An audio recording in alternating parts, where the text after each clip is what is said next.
अल्लाह ही अल्लाह किया करो, दुख न किसी को दिया करो, जो दुनिया का मालिक है नाम उसी का लिया करो। सनशाइन हर्बल मायूस शादीशुदा मर्दों के लिए जड़ी बूटियों से तैयार करदा असरदार दवा। इसके अलावा वजन बढ़ाने और मोटापा कम करने के लिए लाजवाब दवाएं इंडिया में कहीं भी हासिल करने के लिए अभी कॉल करें।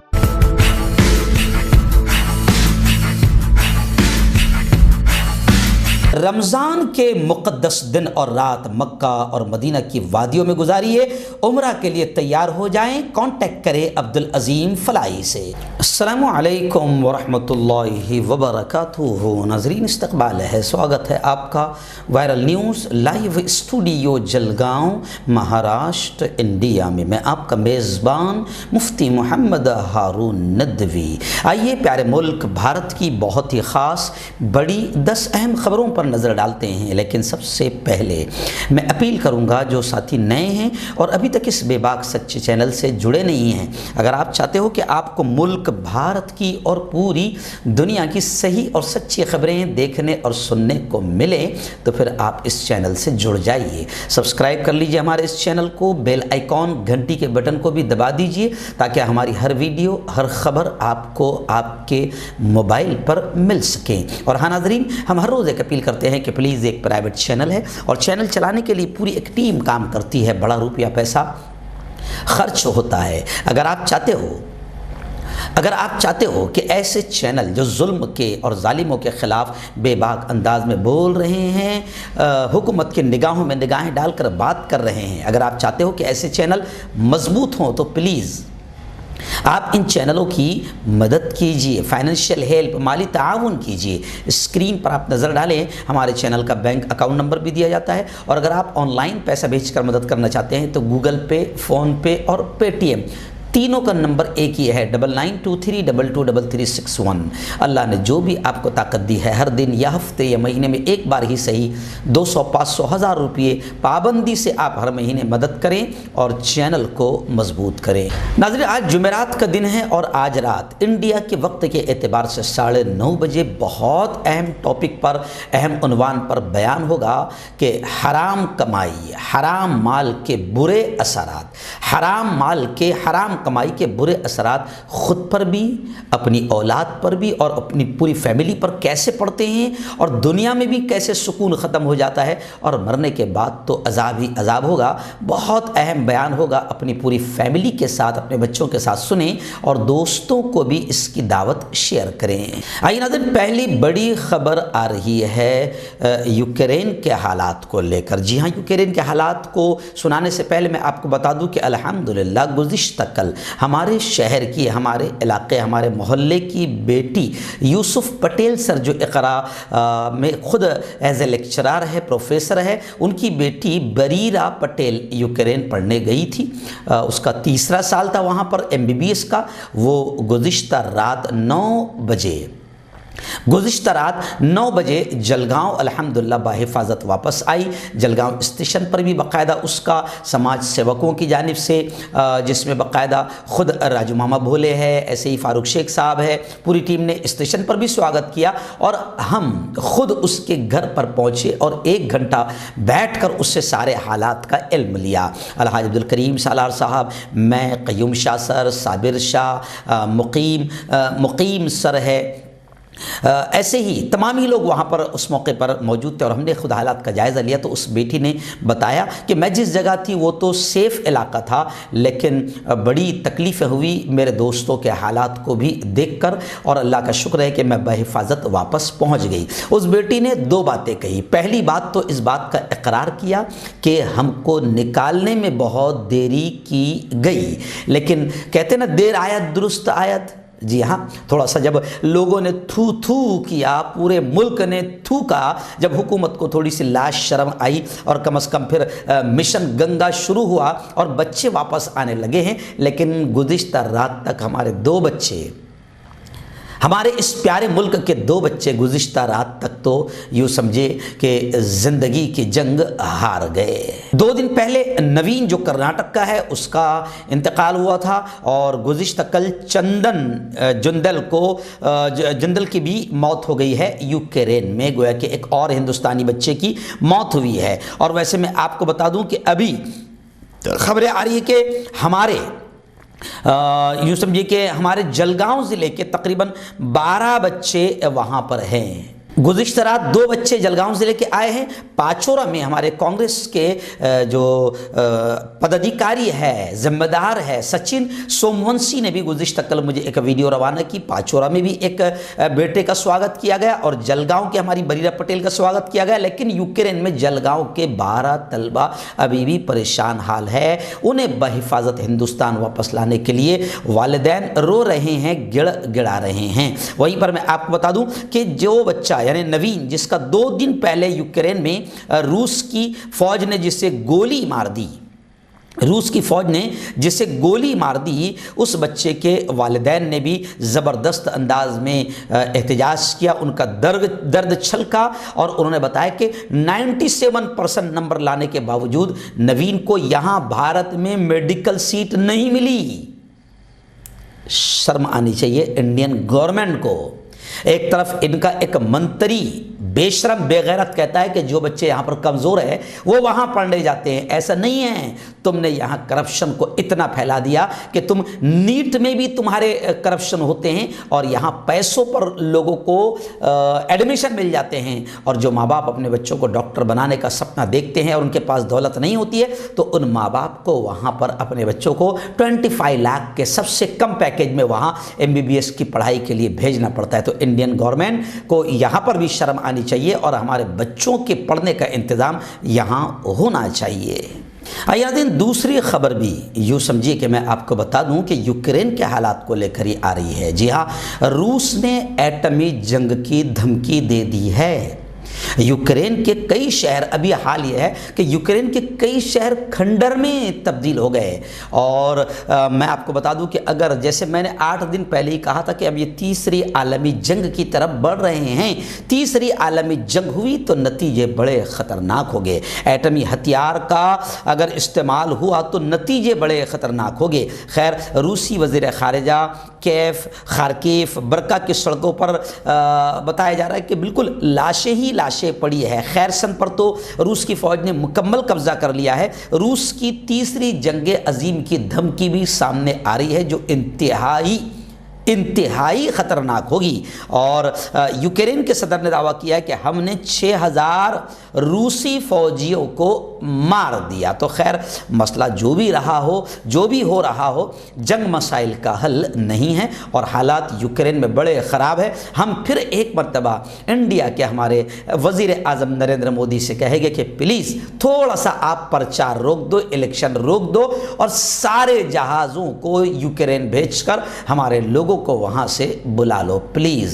हालांकि मोदी जी कह रहे हैं कि मैं यूक्रेन से शहरियों की वापसी के लिए भाइयों बहनों कोई कसर नहीं छोड़ूंगा, सबको लाऊंगा। लेकिन लोग कह रहे हैं मोदी जी चलो लाओ, बहुत अच्छी बात है, मगर जब सब थू थू करने लगे मोदी जी उसके बाद आपकी आंखें खुली और आपने बहुत देर कर दी। खैर, देर आयत दुरुस्त आयत। मोदी जी प्लीज़ थोड़ा सा आप प्रचार रोक दो और पूरा ध्यान यूक्रेन पर लगा दो ताकि हमारे बच्चे बहिफाजत वापस आ जाएं। नाज़रीन, आइए बड़ी खबर मुंबई से आ रही। मुंबई से हमारे रिपोर्टर मुफ्ती अबू अयूब ने बताया कि मुंबई समेत महाराष्ट्र के तकरीबन 14 डिस्ट्रिक्ट 14 अजला में लॉकडाउन ख़त्म कर दिया गया। शॉपिंग मॉल, सिनेमाघर, होटलें, रेस्टोरेंट, बार, खेल के मैदान, जिम, स्पा, स्विमिंग पूल, इबादत गाहें, ऐसे ही सियाहती मकामात, टूरिस्ट पैलेस, स्कूल, कॉलेज, आंगनवाड़ी, ऑफिसेस, तफरीही पार्क 100% गुंजाइश पर खोलने की इजाज़त दे दी गई। बस अब हम दुआएं करते हैं कि दोबारा कभी ऐसी नौबत ना आए और अल्लाह करे कि हमारे इस मुल्क में फिर कोरोना जैसा वायरस ना आए। और हम ये भी दुआ करते हैं कि जैसे कोरोना चला गया वैसे ही नफ़रतों का नीच और घटिया वायरस भी हमारे मुल्क से चला जाए। आइए नाज़रीन, बड़ी खबर आ रही है बंगाल वगैरह के इलेक्शन को, म्यूनसिपलिटी इलेक्शन को लेकर। जी हाँ, बड़ी खबर ये आ रही है कि चंद माह पहले ही एक नई पार्टी बनी थी, हमरू पार्टी।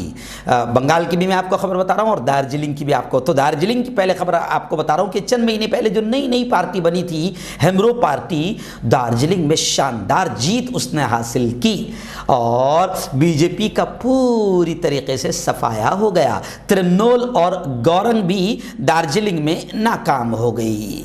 वहीं बंगाल की रिपोर्ट ये आ रही म्यूनसिपलिटी इलेक्शन की कि 108 म्यूनसिपलिटी सीट में से 103 में तृणमूल यानी ममता दीदी की शानदार जीत हुई। यानी यूँ समझिए कि दार्जिलिंग से भी बीजेपी साफ और बंगाल से भी पहले तो साफ हो गई विधानसभा के इलेक्शन में, और म्यूनसिपलिटी के इलेक्शन में भी बीजेपी पूरी तरीके से साफ हो गई है। बस अब लोग यूपी की सफाई का और यूपी की स्वच्छता का लोग इंतज़ार कर रहे हैं, क्योंकि यूपी में अगर स्वच्छता हो जाती है तो पूरा मुल्क स्वच्छ हो जाएगा, नफरतों के घटिया वायरस से पाक हो जाएगा। आइए नाज़रीन, उत्तर प्रदेश की एक बड़ी खबर आ रही है। जी हाँ, मोहब्बतों का मरकज़, शान और पहचान, आन और बान जाने जाने वाला ताजमहल से खबर आ रही है कि गुज़िश्ता कल मुग़ल बादशाह शाहजहाँ के 3 रोज़ा 367वें उर्स के तीसरे दिन उस वक़्त अफरा तफरी का माहौल बन गया जब एक शख्स ने पाकिस्तान जिंदाबाद का नारा लगाया। मंगल को शाहजहाँ के उर्स के मौके पर ताजमहल के अहाते में एक शख्स ने पाकिस्तान जिंदाबाद के नारे लगाए, जिस पर वहां मौजूद भीड़ ने मुलजिम को पकड़ दिया और उसकी जबरदस्त अंदाज में पिटाई कर दी। अफरा तफरी का माहौल देखकर CISF के सिक्योरिटी एहलकार पहुंच गए और भीड़ ने उसे CISF के हवाले कर दिया। बताया जा रहा है कि सिक्योरिटी एहलकारों ने भी मौके पर ही उसकी पिटाई कर दी। आइए नाज़रीन, यूपी के इलेक्शन को लेकर बड़ी खबर आ रही है। जी हाँ, आज उत्तर प्रदेश में 6ठे मरहले की पोलिंग होगी। 57 सीट्स पर आज वोटिंग होंगी। पोलिंग की तैयारियां मुकम्मल कर ली गई है। अब ये जुमला बोलकर मुझे हंसी आ रही है कि पोलिंग की तैयारियां मुकम्मल कर ली गई है, तो क्या वो जो 2-3 वीडियो वायरल हो रहे हैं पोलिंग बूथ के अंदर किस तरीके से करप्शन चल रहा है और किस तरीके से बदमाशी और हरामीपन चल रहा है, क्या वो वैसी तैयारियां मुकम्मल कर ली गई कि अपने एजेंटों को बिठा दिया गया है कि बस तुम बिल्कुल इल्लीगल वोटिंग चलने देना? तो खैर, पोलिंग की तैयारियां मुकम्मल हो गई है, सख्त बंदोबस्त लगा दिया गया है और बताया जा रहा है कि अभी फ़िलहाल अम्बेडकर नगर, बलरामपुर, सिद्धार्थ नगर, बस्ती, संत कबीर नगर, महाराजगंज, गोरखपुर, कुशीनगर, देवरिया और बलिया आज शामिल है। और ये भी कहा जा रहा है कि अब योगी आदित्यनाथ गवर्नमेंट के 6 मंत्रियों की इज्जत दाव पर लगी हुई है, क्योंकि इस वक्त फिलहाल न योगी जी की इज्जत रही है न भाजपाइयों की इज्जत रही है। तो अब लोग कह रहे हैं कि अब इनकी इज्जत दाव पर लगी हुई है। तो कुछ लोग कमेंट कह रहे हैं कि दाव पर उनकी लगती है जिनकी हो।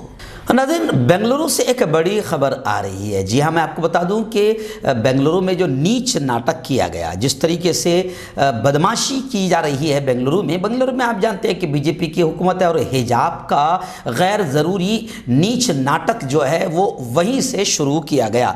भगवा आतंकियों ने वो हिजाब को लेकर एक नफ़रत का वायरस पूरे मुल्क में फैलाया और वहाँ से पूरे मुल्क में फैल गया। और अभी खबरें आ रही है बेंगलुरु से कि एक शख्स जबरदस्ती मस्जिद में दाखिल होने लगा, आखिर उसे गिरफ्तार कर लिया गया। ये 2 व्हीलर पर आया और बंटवाल में बेंगलुरु नेशनल हाईवे के करीब एक मस्जिद है जहां पर ये मुबैना तौर पर घुस गया। इत्तलात के मुताबिक गिरफ्तार मुलजिम बाबू पुजारी बजरंग दल का कारकुन है और मस्जिद के इमाम का कत्ल करने के मंसूबे से आया था। यानी आप समझ लीजिए कि ये बजरंग दल वाले किस तरीके से मुल्क के माहौल को आतंकवादी माहौल बना रहे हैं। नाज़रीन, रियासत महाराष्ट्र के नांदेड़ ज़िला से बड़ी अफसोसनाक और दर्दनाक खबर इस वक्त मेरे निगाहों के सामने है। जी हाँ, एक मामूली मजदूरी को लेकर मजदूरों ने बाप और बेटे दोनों का कत्ल कर दिया।